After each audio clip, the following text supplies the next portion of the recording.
is Sunday, November the 12th, and this is The National. We begin in Manila, where world leaders are gathering tonight, hosted by one of the world's most controversial political figures, Rodrigo Duterte.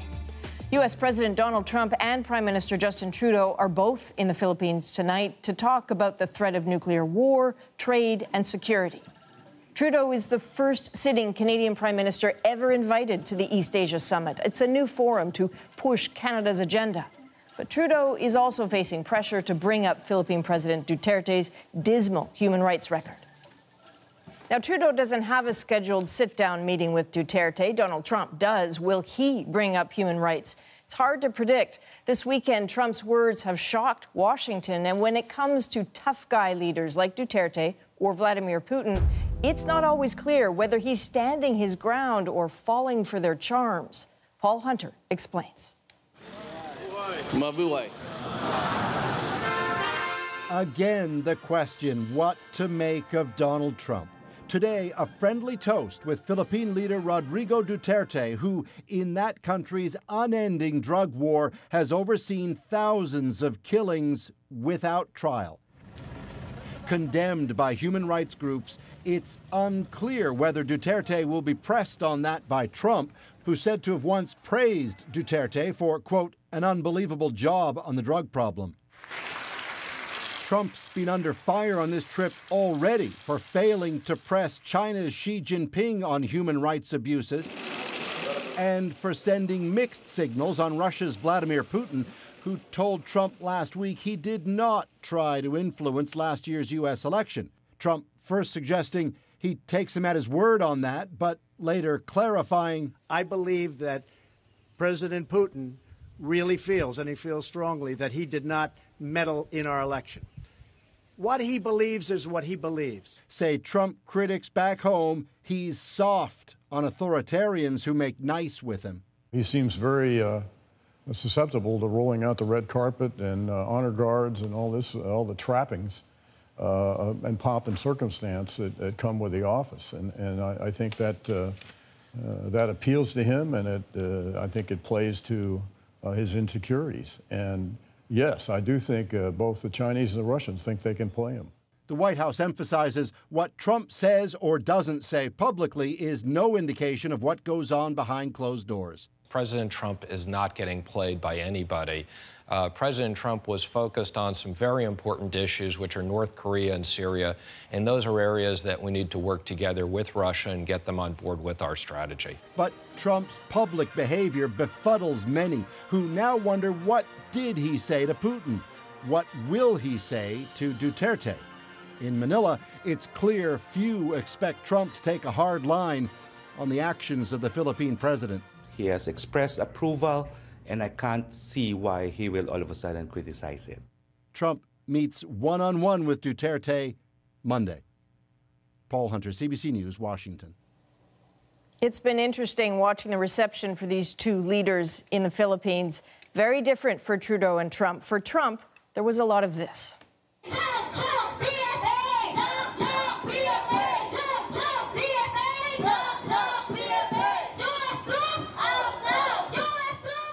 So a U.S. flag burning, some pitched battles between protesters and police. Trudeau, meanwhile, had to face this crowd.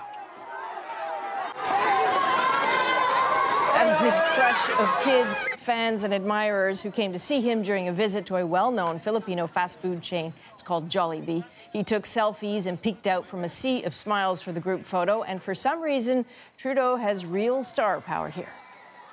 Now, there's a developing story we're following tonight. A powerful earthquake near the border of Iraq and Iran has killed dozens of people. The magnitude 7.2 quake was centered just outside the eastern Iraqi city of Halabja. Officials say more than 100 people are likely dead and hundreds more are hurt. Pictures are just emerging of families fleeing crumbling buildings.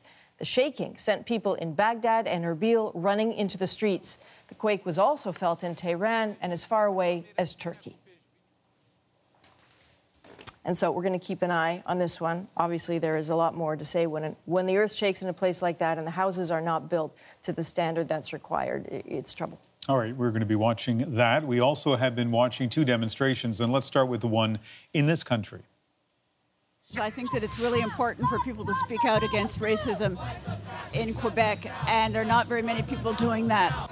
This was the scene in Montreal, thousands taking to the streets to protest far-right extremism, racial discrimination, and Quebec's controversial new religious neutrality law.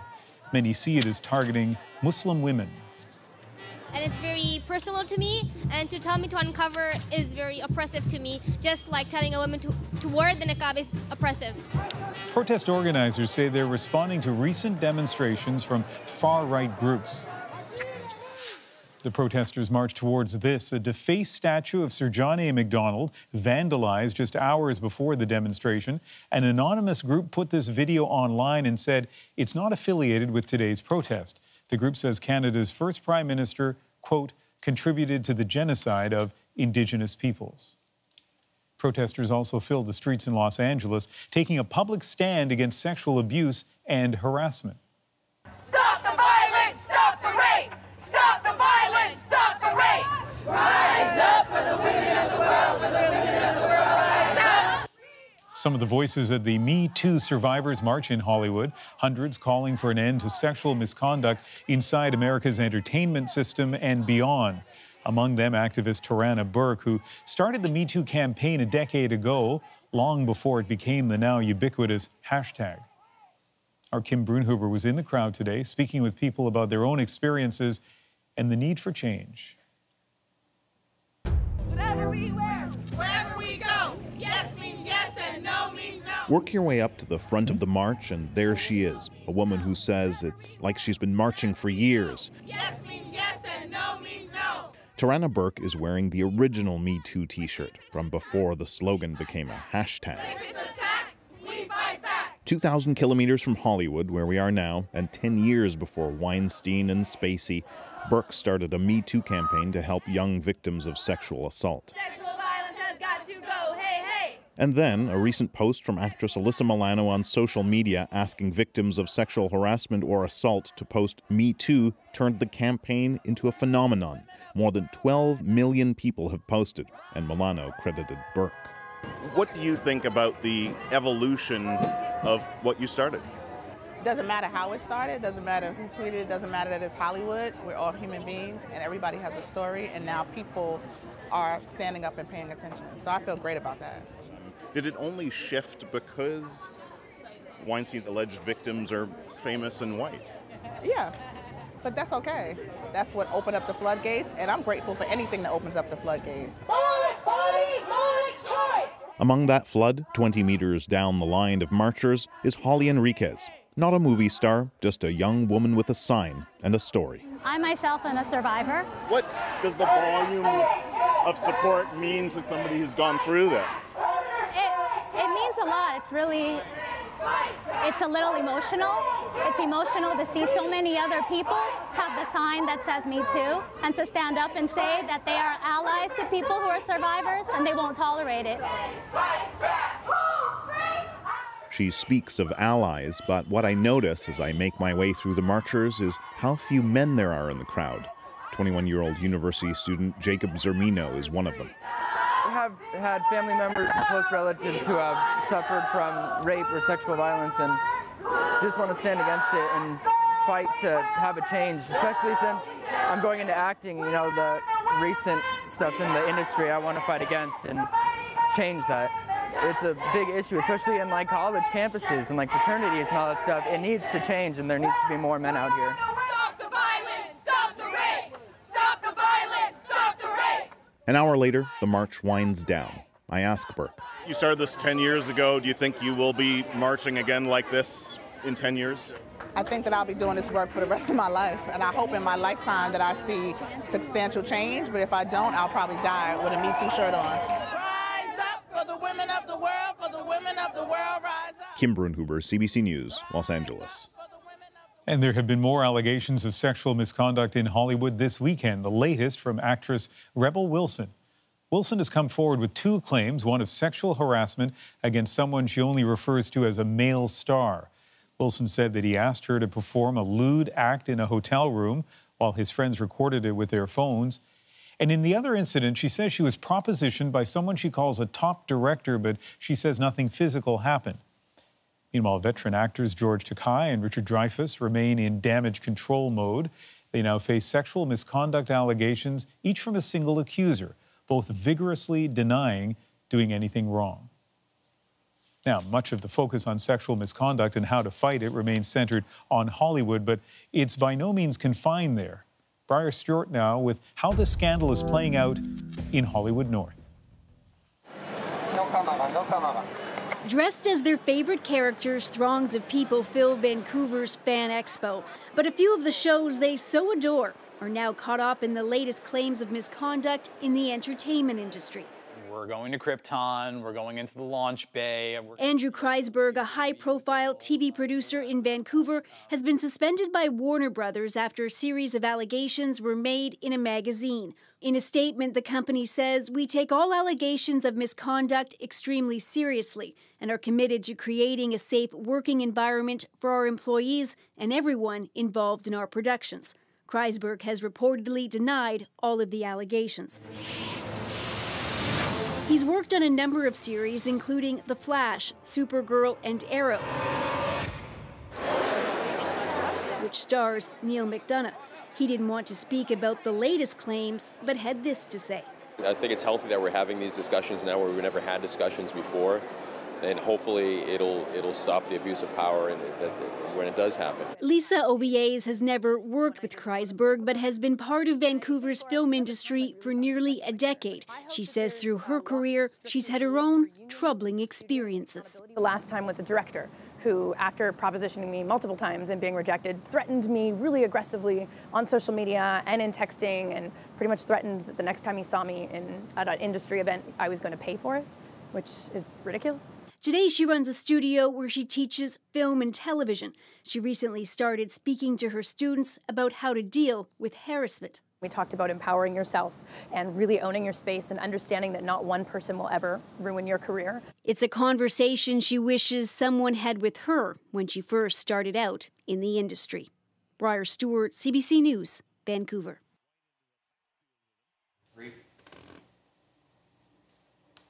Some other stories we're following tonight. Thousands of foreign fighters from around the world went to Iraq and Syria to fight for ISIS. Many have died there. So what happens to their kids? We'll look at the consequence of the war against ISIS we rarely see. Chechny's lost ISIS orphans.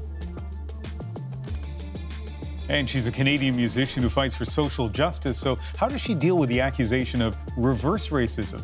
I'll sit down with Lido Pimienta. And another landlord is going public with his story of a nightmare tenant. She didn't pay rent, she couldn't be evicted for months, and it turns out she's a convicted fraudster. She played us like a piano. To say we're financially destroyed is an understatement.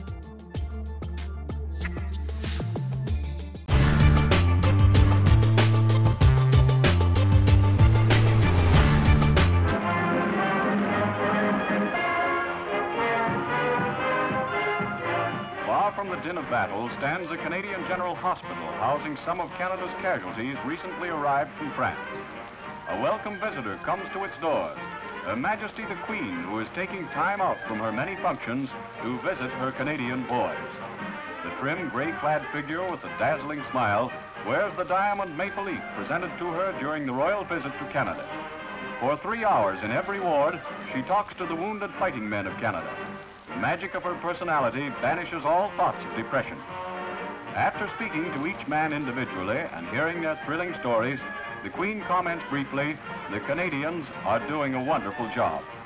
She leaves behind appreciation for her kindly thoughtfulness.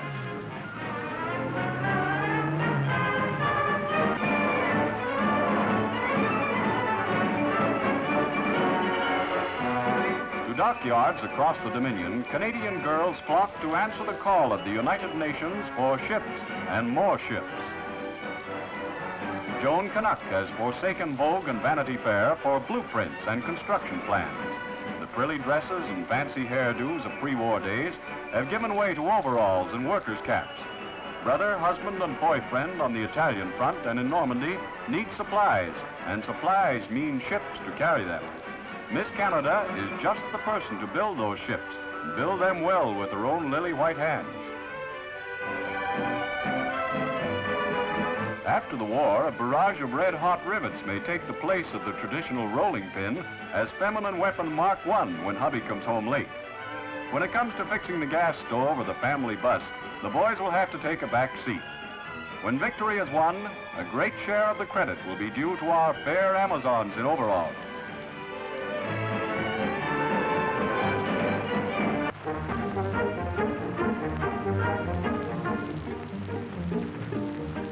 The convoy at sea represents the lifeline of our forces in the field.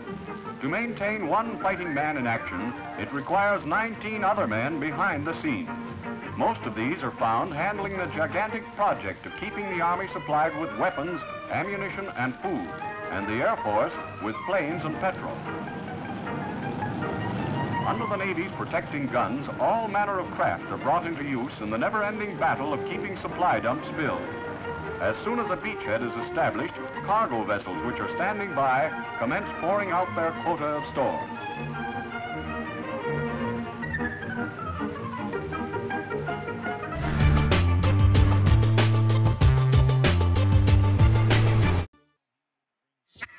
I should have been suspicious there. Looking back in hindsight, there's all sorts of bells that should have gone off and said, Jim, this stinks. We have all heard stories about bad landlords, but tonight 2 landlords are going public about bad tenants. They didn't pay their rent but couldn't be kicked out. CBC's Rosa Marcatelli investigates. She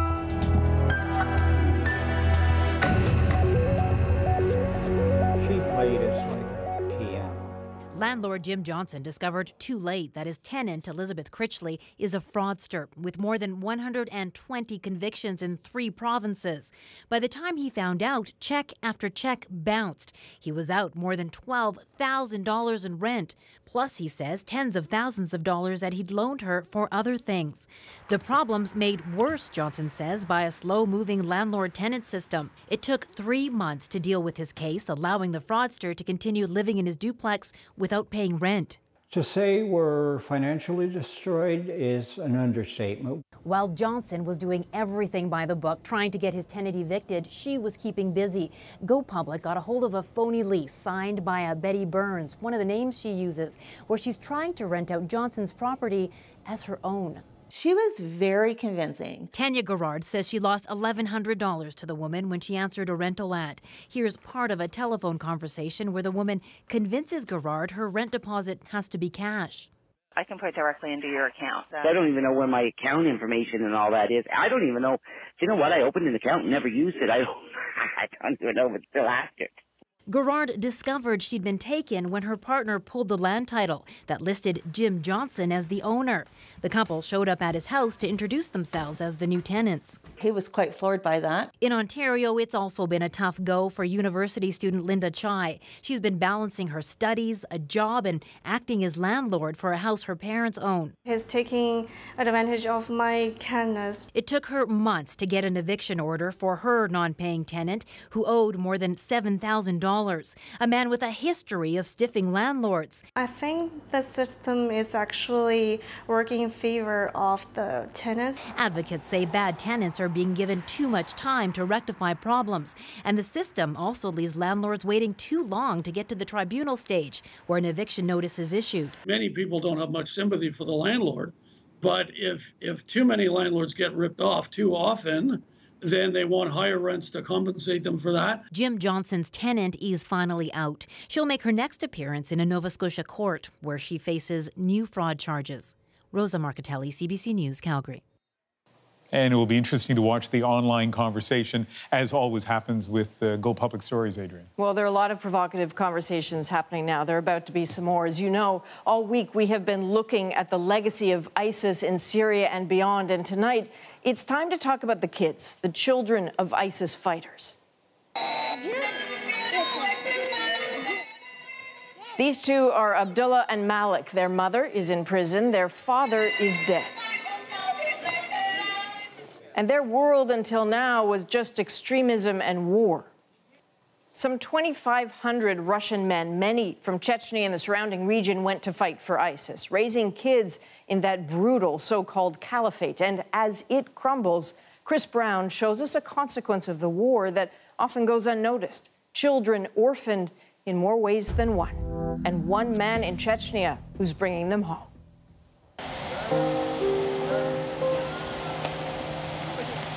These little children survived 2 years living under the Islamic State. Hamzat, Abdullah, and Malik are 6, 5, and 4 years old. Ziad Sabsabi rescued them, and he's bringing them home. Я думаю, настолько они переносили, им придется несколько недель адаптироваться с человеческими условиями жизни. То мы находим детей, сирот, беспомощных. It's been an emotional journey. Ziad has traveled through Iraq and Syria, trying to find Russia's war orphans.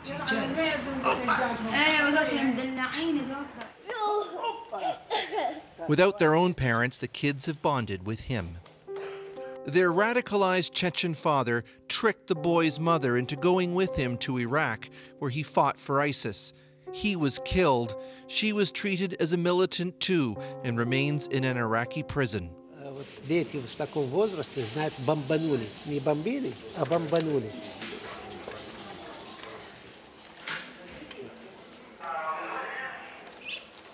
The horrors they've experienced brings him to tears.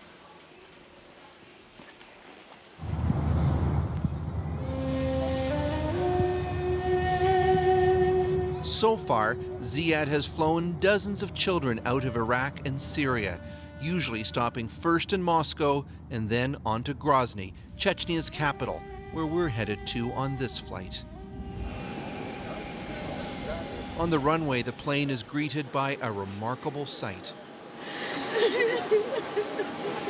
Anxious relatives, including dozens of older women, grandmothers mostly, rush the aircraft. For a very few, there are happy reunions, including with the boy's aunt, Medina. По-моему, все эмоции на лицо у нас. Счастье, конечно, счастливы, что их нашли, привезли. Огромное чувство благодарности на всю оставшуюся жизнь. But for most of the others, there is only desperation and anguish. Сноха и трое внуков. Уже 7 месяцев, мы ничего не знаем про них. Пожалуйста, верните наших детей до зимы. Они больные. Ziad can't even take a few steps before he's swarmed. Я во вторник буду в Сирии. Она же в Сирии, да. Майядин уже выходит. Она в Масуле последний раз была, 1 мая. 1 мая последний раз в Масуле она была. The grandmothers want him to see the faces of their grandchildren and to find them. He promises he'll keep looking, but with thousands of children left in the war zone from dozens of countries, it's an overwhelming job. In any other place, kids who've gone through what these have would be taken somewhere quiet, not in Chechnya. Instead, they're immediately brought to a TV studio for the families to say thanks to Chechnya's ruler, Ramzan Kadyrov. Рамзана Кадырова. Большое ему спасибо. While Chechnya is part of Russia, Kadyrov rules this place with a totalitarian fist. His human rights record is atrocious, including most recently arresting and torturing gay men. But Kadyrov is paying the bill for these reunifications, and rescuing war orphans has only enhanced his cult of personality. In Chechnya's very conservative Muslim society, women are totally subservient to men, which is why so many wives were forced to go with their husbands.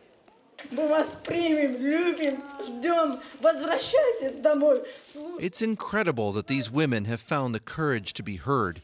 Having a family member fight for ISIS is a source of family shame. Да, наши дети виноваты, мы не скрываем это. Да, поверили негодяям, не послушали своих родителей, но сегодня там террористы. Есть угроза, что террористов превратятся наши внуки. Chechnya fought 2 brutal wars with Russia, creating generations of children who grew up surrounded by talk of jihad, including the fathers of these children. Now everyone here desperately wants to break that cycle with these boys.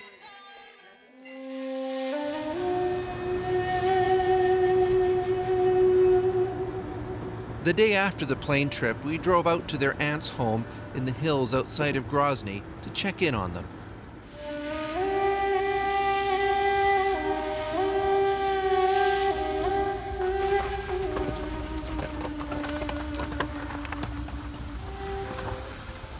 Меня зовут Chris. Medina says it's clear the boys are confused. Они иногда бывает, мама говорят, потом на нас отвлекаются и нас мамами называют. Почти 2 месяца же не видели ее. We saw that ourselves. Almost every woman who showed caring and tenderness for them, they called Mom. They may someday see their mother again. Fatima, Medina's sister, is alive and in an Iraqi jail. Family and friends try to sound optimistic. Вот на этом самолете она приезжает. Да, вот так вот. Мама прилетит вот на этом самолете. These boys are lucky. They survived this war. The challenge for their families now is to make sure they don't grow up wanting to follow their father's path. Chris Brown, CBC News in Grozny, Chechnya. Ziad is expecting to bring another 31 children and 13 women back to Russia over the next 48 hours. That will be his 7th trip to the region. But for him and anyone else hoping to find a home for these kids, the scale of the problem is staggering. Iraqi authorities are holding about 1,400 foreign wives and children of ISIS. Some estimates are as many as 5,000 women gave birth to the children of foreign fighters. Most countries don't know what to do with them. We are still waiting for word of Canada's plan for the children of its ISIS fighters. Just ahead, Lido Pimienta is a prize-winning Canadian musician whose profile is growing. She's also an immigrant woman of color, recently accused of discrimination. I asked her about that when we sat down to talk. Reverse racism does not exist. And I would say that you need to look at my lyrics, look at my videos, look at the people that are on stage with me.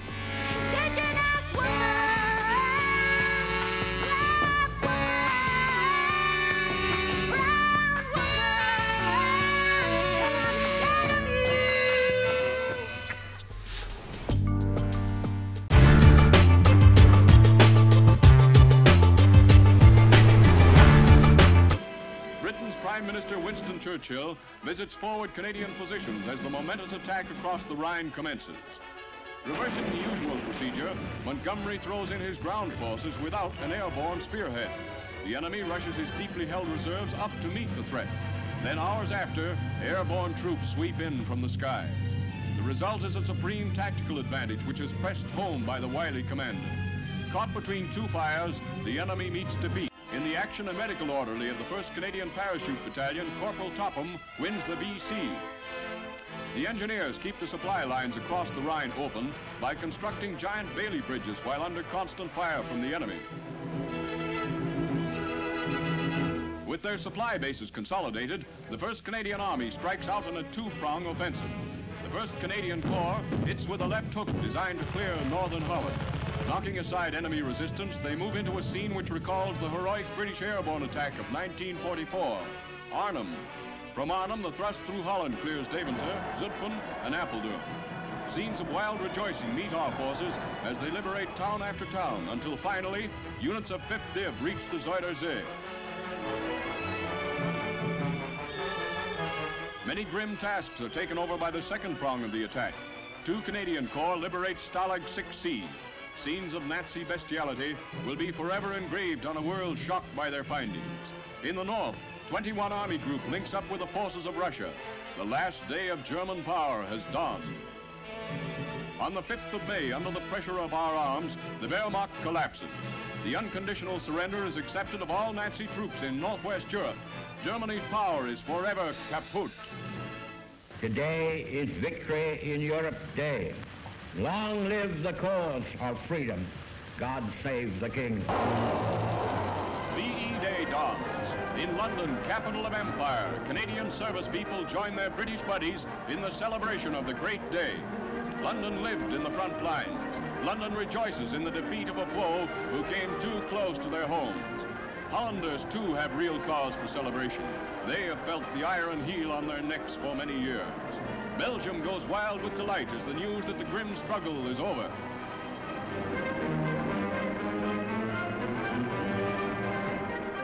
Across the sea in Canada, victory is celebrated from coast to coast.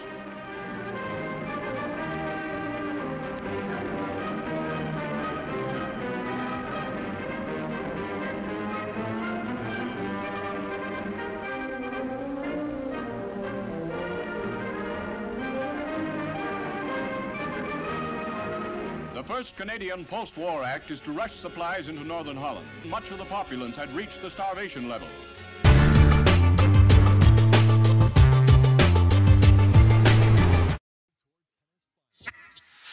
This is the second day that I'm able to talk about it without crying, because it really makes you fearful of your life. Of course.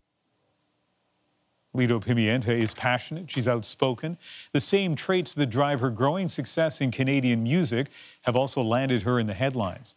The singer says it is part of her mission to fight oppression through her music and during performances. An incident at a recent concert led to a heated online reaction. We'll talk about that in our interview, but first, here's some background on this fierce voice for equality.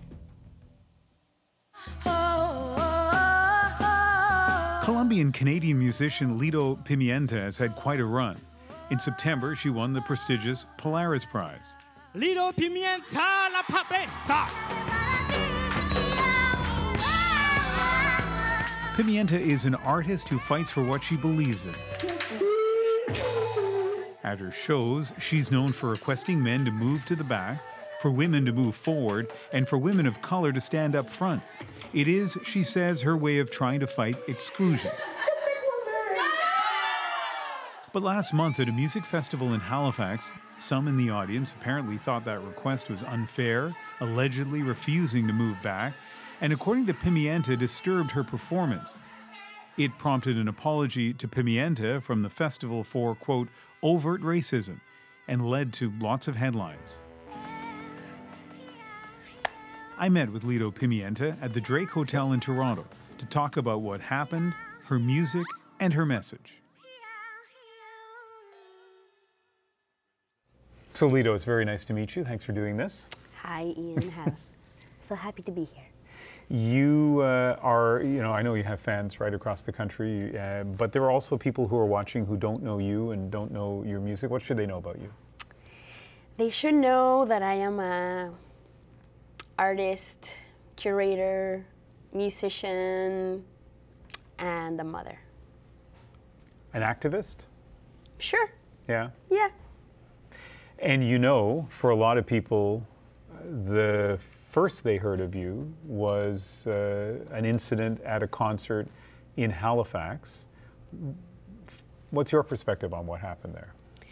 Well, I think that people first heard of me because I won the Polaris Prize. No, a lot of people would have heard that, for sure, no question. No question. But for the Halifax thing, I think people were misinformed, and I don't blame people for being misinformed. What happened there? When we were performing, I was performing with this amazing artist, Kristen Olivia, and she and I were finishing a beautiful a cappella. We were playing with brass. It was just a beautiful moment, and once we're, saying our goodbye, we hear, I get my musician tells me, look over there, and then I hear the screaming and the shoving and the pushing. Mm-hmm. And it involved this photographer who was elbowing and shoving people so that they would give her space to take photos of me. And I just did what I thought was best, was to stop the show and say, stop fighting, please leave, you're out of line, we don't have time for this. We tried to reach her, we can't. If you were able to reach her, what would you want to say to her? I would like to say to her that she should take responsibility for her actions. It is important that when we make a mistake, we acknowledge that mistake. And that's what happened. She made a mistake. She wanted to have her picture not from the media area, and maybe she felt entitled to the space because she was hired by the festival, and I can understand that. But violence is never acceptable. I never thought that it would get to this point of, you know, getting all this alt-right movement, you know, paraphernalia attacking me and sending me all this hate speech. And you've received bad messages? Yes, all sorts of death threats, instructional videos on how to kill myself, lots of fat shaming. How many messages like this have you been getting? At least 100 every 20 minutes. And this is particularly since the Halifax concert? Absolutely, 100,000%, because of the headline. So you must dread opening up your computer or your phone. Yeah, this is the second day that I'm able to talk about it without crying, because it really makes you fearful of your life. Of course. And how is it that these people that weren't even there suddenly know my life and my family, and suddenly know and know what they're gonna do to me? And wow. Yeah, it's Have you talked to the police at all? No, I have not. I have not, because I am hoping that something else will happen and then the attention will go over there. Yeah. You know, in Halifax, there's been a history, and I used to live in Halifax, I'm very aware of the city. There was a history of people of African descent who were not allowed in certain places. And I don't want to speak for them, but I wonder if they might yearn for an opportunity just to be able to walk into a club where nobody pays attention to their skin color one way or the other. Mm-hmm. Is that where we should be? You know, in the city that you spend so much time in now, Halifax, where it doesn't matter if you're white or of color, it doesn't matter if you're a woman or not, people should just come to your performance and stand where they want and enjoy it. Well, and people do. The gesture of highlighting how little of us there is in a room is an important one, because of where we are living now. If racism was a thing of the past, I would have no need to highlight any of the discrepancies and the inequity. You can look at any news right now and all of the allegations of these powerful people in Hollywood and all of the women in Hollywood that are speaking up. If somebody would have made a space for them safer, they would have been able to come out with their truths and their stories way sooner. And these people, these gatekeepers in Hollywood, they would have been in jail years ago. But when we keep silent, and when we don't highlight and we don't invite people to be safer, when we have the power to do so, you know, we are as guilty, right? So I am giving people an opportunity to be in a space where, whoa, I never really saw the world in that way. Let's make some space for these people so that they can have a great time, because outside of the music bubble is not what happens. And to anyone who sees maybe just the headline or the 2 or 3 sentences about the controversy in Halifax, who feel that this was a form of racism, what would you say to them? I would say that reverse racism does not exist. And I would say that you need to look at my lyrics, look at my videos, look at the people that are on stage with me.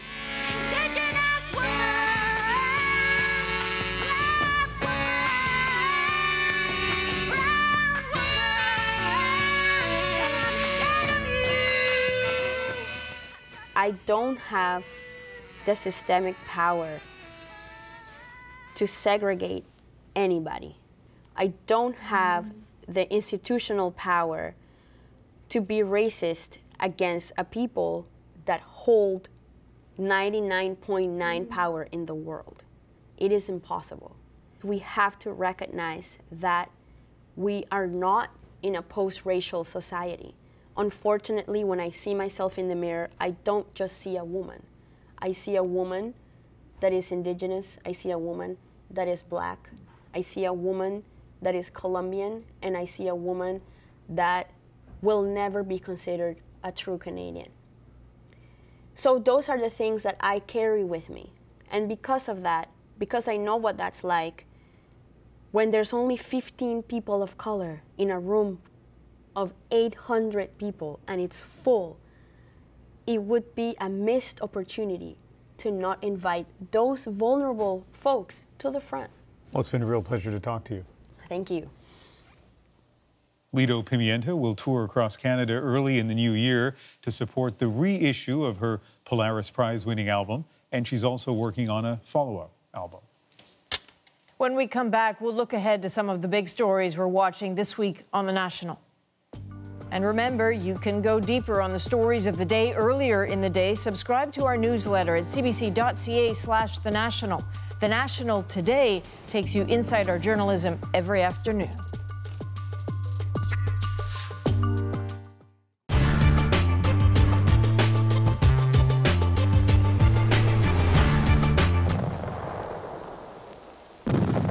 The German, it was clear, had no thought of giving up Italy.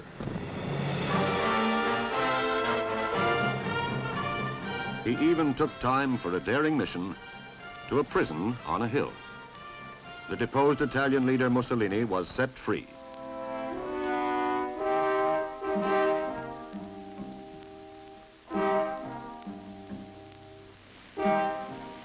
The first fascist of Europe, he had been the first to fall. His savior and last hope was Adolf Hitler. Hitler promised, Italy shall be a major battleground.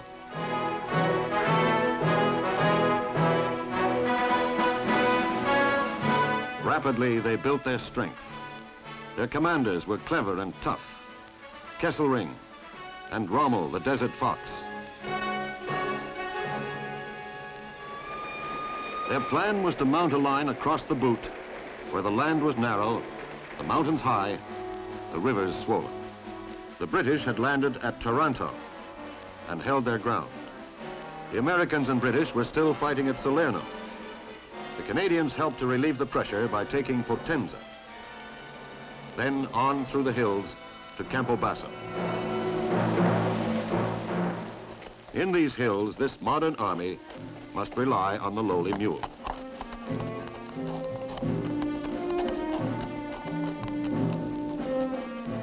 On October 13th, they came to the end of this hard road.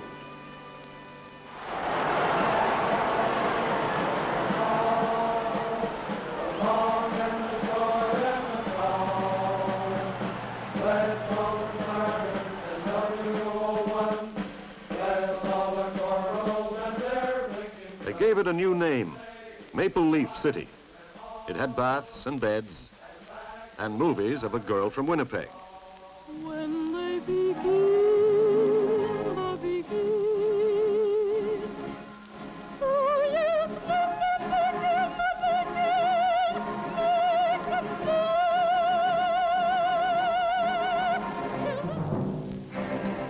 For some, it was only a matter of days. The 1st Division was moving on. General Chris Vokes, the new commander, would lead them to the hardest test they had ever faced. The anchor of the German line on the Adriatic must be dislodged. The Canadians must cross the Sangro, then the Morro, to San Leonardo and Ortona.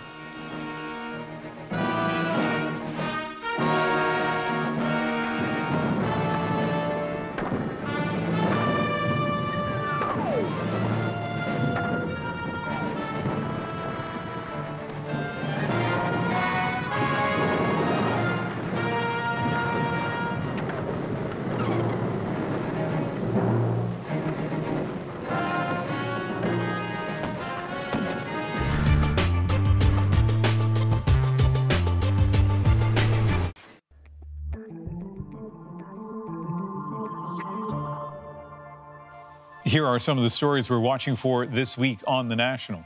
You can see if you run or if you cycle, the amount of pressure you have to exert to breathe in is tremendously high. Thick, toxic smog is choking New Delhi. Breathing the air is said to be like smoking roughly 2 packs of cigarettes a day. The cause? Farmers illegally burning their fields after the harvest, big construction projects whipping up massive amounts of dust, and of course vehicles and industry, and that includes burning coal. Coal is not only the most polluting fossil fuel, but it's also terrible for health. One of the biggest things that we can all be doing is phasing out coal. That is the main message Canada's Environment Minister is taking to Germany for a fresh round of climate change talks this week. Evan Dyer joins us now for more on this pitch to ditch coal. Evan? Well, Ian, coal's always been one of the main focuses for action on climate change, if only because coal-fired electricity generation is the main source of new carbon in our atmosphere. And a month ago, Canada allied with the British government to launch a new anti-coal initiative. Both Canada and the UK have already pledged to get out of all coal-powered electricity generation entirely over the next 7 to 12 years. But this Thursday in Bonn, the two countries are co-hosting an event aimed at persuading other nations to pledge to not only open no new coal plants, but also to close their existing ones. And then there's the Trump administration heading to Bonn with an entirely different agenda. Yes, that's right, very different. Of course, President Trump was able to win last year, partly by promising to bring back coal jobs in places like Pennsylvania. And the Trump administration has invited people from big coal companies like Peabody Energy to make a pitch in Bonn that coal should be part of the solution for climate change. And that's a suggestion that many other nations, including Canada, see as similar to fighting fire with gasoline. Let's listen to Canada's Environment Minister again. If the U.S. is going to step back, we've said we're going to step up, and that's exactly what we'll be doing. Now, Canada already gets a mere 10% of its electricity from coal, partly because this country's lucky enough to have other resources in the form of hydro, uranium for nuclear power, and so on. The U.S. burns a lot more coal than we do, but it's really in the developing world that this battle will be won or lost, and that's because the new coal-fired power plants are being built in the developing world, and particularly in China and India. All right, Evan. Thank you. Thanks, Ian. Another story we're watching this week, Canada will host 70 countries at a peacekeeping conference in Vancouver and officially reveal its long-awaited peacekeeping plan on Wednesday. CBC News was first to report it will include an offer of equipment and training to other countries, but no commitment to a specific mission. Also Wednesday, this goes on sale at auction in New York, Leonardo da Vinci's Salvator Mundi. Da Vinci might be one of history's most famous artists, but he wasn't prolific.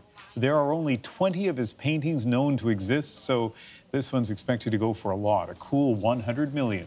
Time to check your couch for change.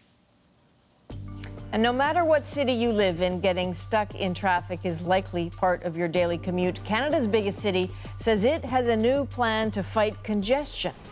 You'll no longer be able to drive straight along one of Toronto's busiest streets. So is this going to work? Depends on who you ask. That's next.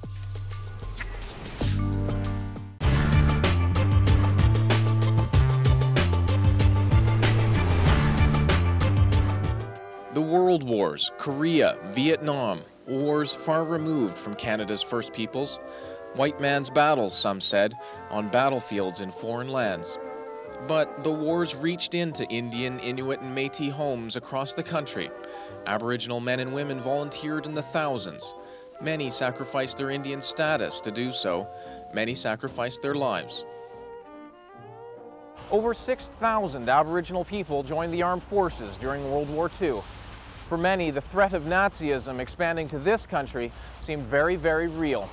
But even while they were fighting fascism on the front lines, Aboriginal soldiers were fighting racism at home. Harry and Teresa both grew up in the prairies, both in Métis settlements on the fringes of white society. The Métis knew about battles.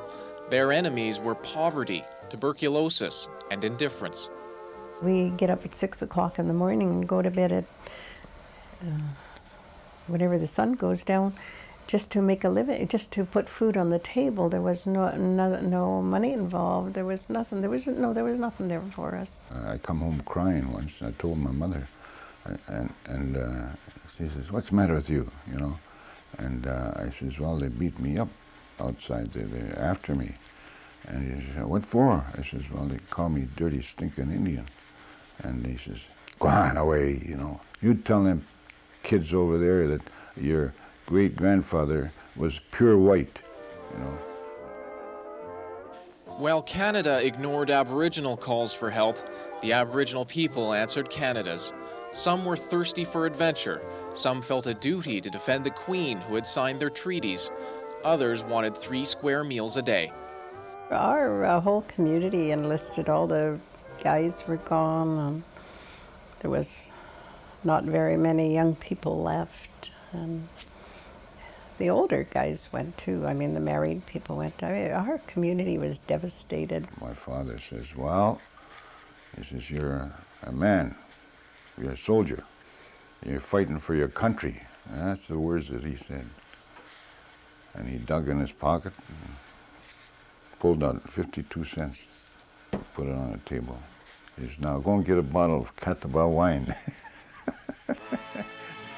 For 18-year-old Harry, whose father Joseph was a World War I vet, the war brought the first taste of alcohol and the first taste of equality. It's the first time in my life I had any clothes that I could talk about. So, they give me boots, and they give me soap, and they give me a towel, and all them things that help us every day. Teresa's brother, George Dion, enlisted immediately. When Teresa signed up, 18 years old, she didn't want anyone to know she was Métis. If you told anybody you were Métis, that you weren't accepted into their circle, and we always strive to be accepted, of course. Teresa served in the Women's Corps, posted in Alberta. Harry went overseas, spent 2 years in England.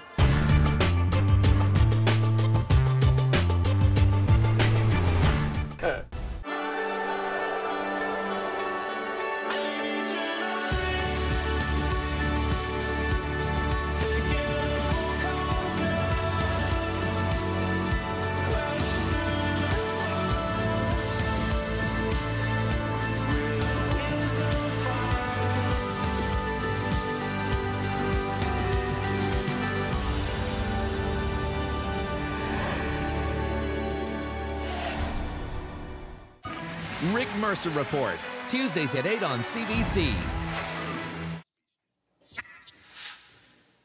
If you drive a car in one of Canada's big urban centres, you've surely felt the pain of trying to get around. As traffic gets more congested, Toronto is launching a controversial experiment. Tomorrow, 20,000 drivers will be forced to contend with strict new limits on King Street, a key downtown thoroughfare. The goal is to speed up the streetcar service for 64,000 riders. CBC's Ron Charles hit the streets in rush hour to see why all those hairy drivers are being told to just get out of the way.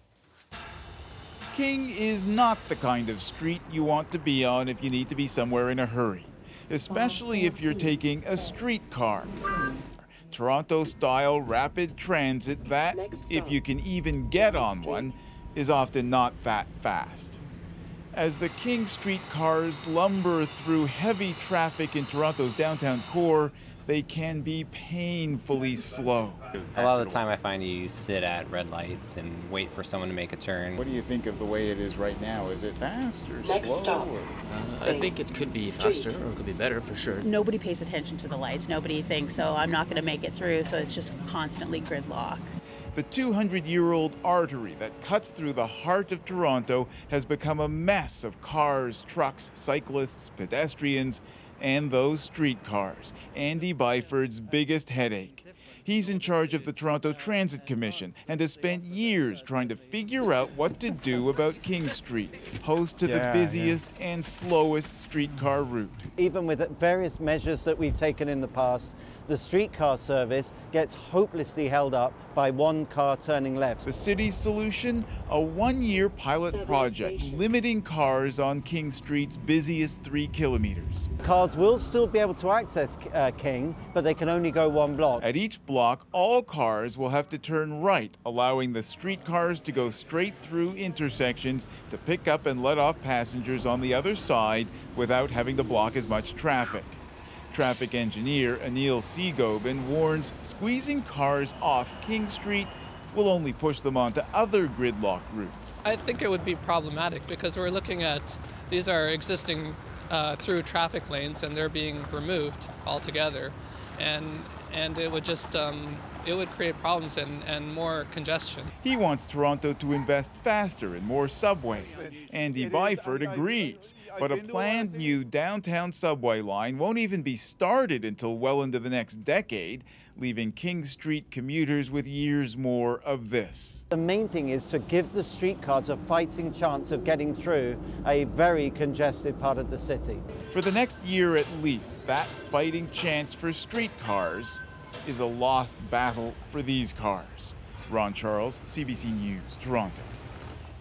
It is hard not to view those hours spent in traffic as parts of your life you will never get back. Small tests of the psyche that don't always bring out the best. Nick Purdon went out to get some pearls of wisdom from some of Toronto's everyday road warriors.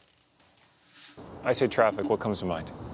Oh, okay. Higher levels of anxiety. I'm often late and traffic makes me even more late. If I say traffic, what comes to mind? Ah! I should be riding a bike. I live downtown, but I drive anyway. So what do you do in the car? Listen to music and tune out.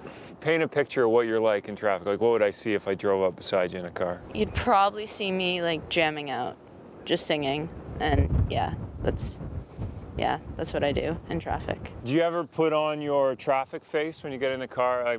You're ready to go. Yes, with coffee. Tell me about that. It's very important that you have your biggest coffee, and then you need to know all the bathroom stops on the way for your 2-hour commute.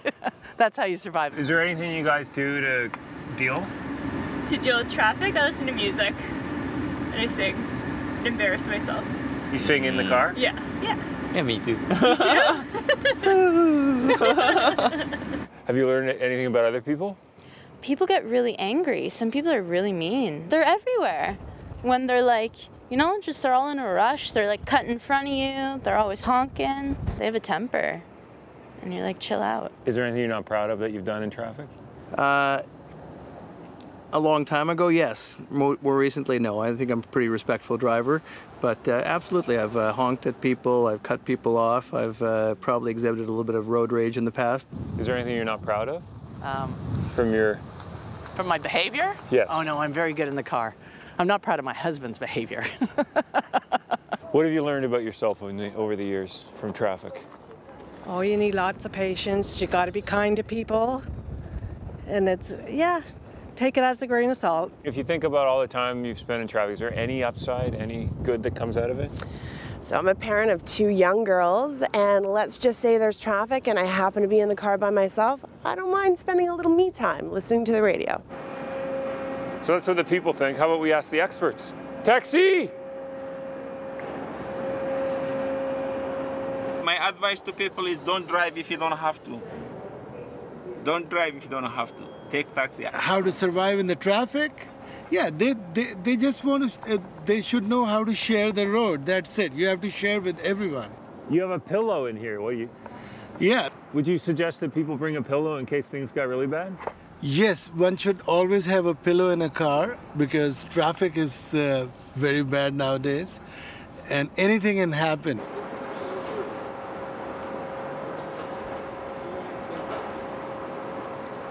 So I know people in Toronto think, no, this city is the worst. But I have to tell you, and it's not. We had a little look today, and it's Montreal that is the worst.